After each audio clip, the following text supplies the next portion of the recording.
Cette vie est une nature, cette nature divine nous est donnée dans la vie éternelle que nous recevons lors de la nouvelle naissance.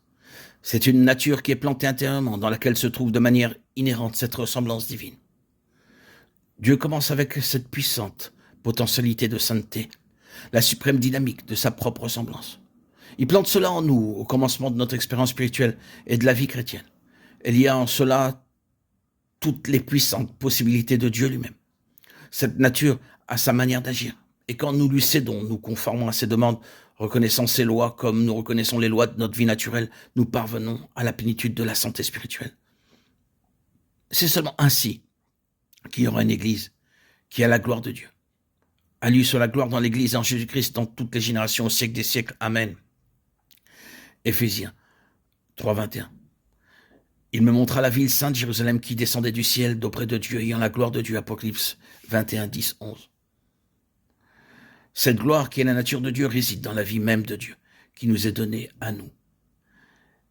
Et ce que tout cela est trop élémentaire pour vous. C'est pourtant la première chose que nous devons reconnaître.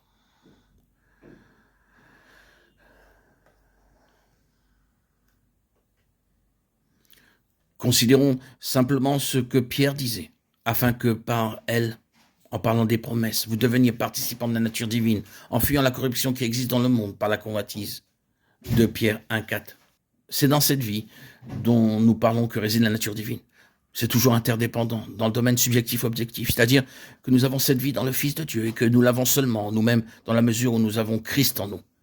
Nous ne devenons pas divins et aucune nouvelle mesure de divinité ne peut nous faire devenir ainsi. Nous ne sommes pas de grands Olympiens et jamais nous ne le serons. C'est un aspect essentiel de ce que nous disions auparavant. Nous ne devenons pas cela. Ce vase sera toujours quelque chose qui attribue tout à Dieu.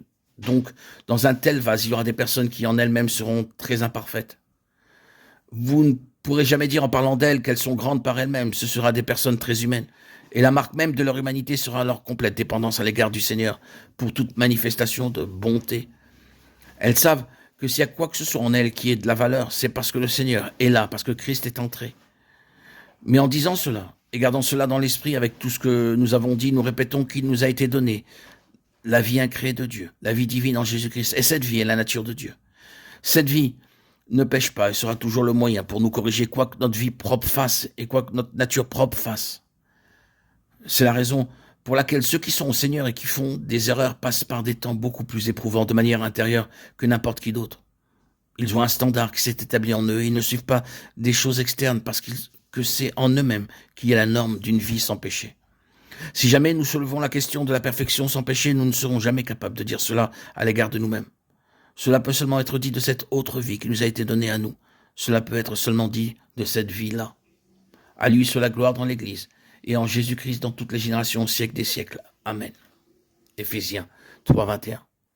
Il me montra la ville sainte Jérusalem qui descendait du ciel d'auprès de Dieu et en la gloire de Dieu. Apocalypse 21, 10, 11.